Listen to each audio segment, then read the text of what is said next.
Hello guys, welcome to sky tech point. अभी तक हमने जीन पियाजे की ग्रोथ थ्योरी कर चुके हैं। चलिए आज हम स्टार्ट करते हैं कोलबर्ग की मॉरल डेवलपमेंट थ्योरी। चलिए स्टार्ट करते हैं इसको। चलिए गाइस स्टार्ट करते हैं अपनी कोलबर्ग की मॉरल डेवलपमेंट थ्योरी।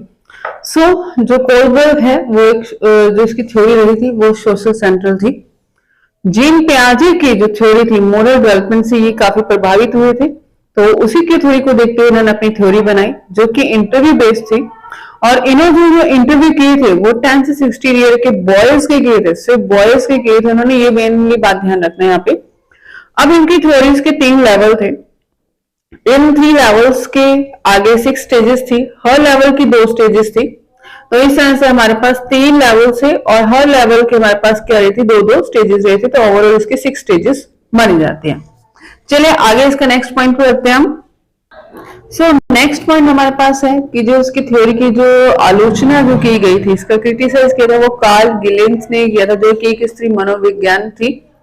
और यहाँ पे जो है मेल्स के जो प्रिस्क्रिप्शंस यानी पुरुषों का जो दृष्टिकोण था वो न्याय की नैतिकता पर आधारित रहा था, और फीमेल्स का जो प्रिस्क्रिप्शन था वो देखभाल की नैतिकता पर आधारित बताया गया था।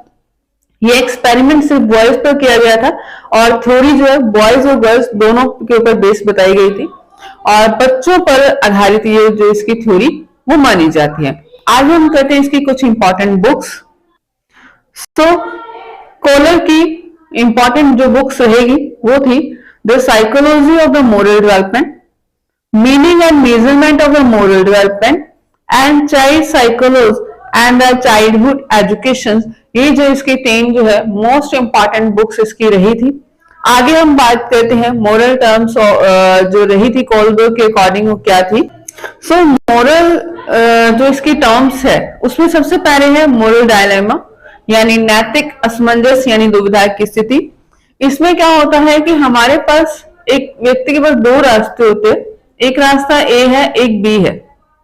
अब उस पर्सन के लिए ये दोनों ही रास्ते सही हो सकते हैं या ये दोनों ही रास्ते गलत हो सकते हैं। तो यहां पर वो दुविधा में फंस गया कि कौन सा रास्ता किस रास्ते हो जाए, क्या वो ए के रास्ते पे जाए या बी वाले रास्ते पे जाए। तो जिसमें वो एक डाउटफुल सिचुएशन में रहता है तो वो मॉरल डायलेमा रहता है। नेक्स्ट हम अपना नेक्स्ट पॉइंट करते हैं। नेक्स्ट पॉइंट जो हमारा रहेगा वो है मॉरल रीजनिंग। मॉरल रीजनिंग में क्या रहता है, नैतिक तर्क। मतलब इसमें क्या होता है कि एक व्यक्ति के पास 2 रास्ते हैं ए और बी। अब उसको ये पता है कि कौन सा रास्ता सही है कौन सा गलत, तो किस रास्ते पे उसको जाना है, यहाँ पे उसको कोई डाउट नहीं है, कोई कंफ्यूजन नहीं है। तो ये होता है मॉरल रीजनिंग। अब हम करेंगे आगे इसके 2 जो इसने अपने एग्जांपल्स दिए थे कोलबर्ग ने। तो फर्स्ट जो एग्जांपल रहेगा वो है हाइंज की दुविधा। हाइंज यहाँ पे एक जो स्टोरी है ये जो है अमेरिकन कल्चर बेस है। हाइंज उसकी जो वाइफ है उसको कैंसर होता है, तो डॉक्टर उसको एक सजेस्ट करता है एक मेडिसिन का, जो इस कैंसर की दवाई का जो है एक रेडीमेड है जिसको कह सकते हैं कि इसका इलाज हो सकता है। वो लोकल केमिस्ट के पास जाता है, तो लोकल केमिस्ट जो है इसको इसकी कीमत $2000 बताता है। अब उसके पास इतने पैसे नहीं थे, वो कुछ पैसे अपने रिलेटिव से कलेक्ट करता है, बट वो जो है सिर्फ $1000 ही कलेक्ट कर पाया है। अब उसके पास $1000 और नहीं थे। अब उस $1000 को कलेक्ट करने के लिए उसके पास यही रहता था कि वो जो दवाई है वो केमिस्ट की शॉप से वो चोरी कर ले। तो वो जब चोरी करने जाता है तो वहां पे वो एक दुविधा में फंस जाता है कि अगर तो वो चोरी करता है तो उसकी वाइफ तो बच जाएगी, लेकिन बाय चांस किसी और मरीज को इसकी जरूरत पड़ी तो वो खतरे में उसकी जान आ सकती है, क्योंकि ये जो दवाई बहुत ही रेयर मिलती है, सभी के पास नहीं मिलती। और सेकेंडली अगर वो चुरा लेता है, ये भी रहता है कि उसको पनिशमेंट भी मिल सकती है, जेल भी जाना जा सकता है। अगर नहीं चुराता तो उसकी वाइफ की डेथ हो सकती है। तो इस तरह से वो एक डायलेमा में रहता है। तो ये जो स्टोरी है वो हाइंस डायलेमा की रहेगी कि वो दुविधा में है कि क्या करे क्या ना करे। नेक्स्ट थ्योरी है यहाँ पे नैन्सी की। तो नैन्सी का डायलेमास क्या रहता है कि ये जो स्टोरी है ये भी अमेरिकन कल्चर बेस है। यहाँ पर नैन्सी एक पार्टी में जाती है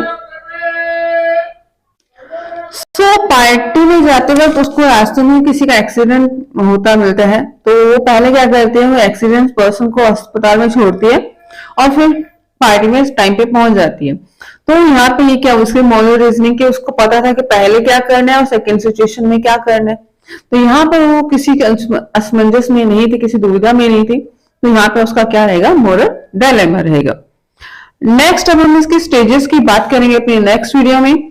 सो चलिए गाइस, मिलते हैं अपने नेक्स्ट वीडियो में। तो थैंक यू सो मच।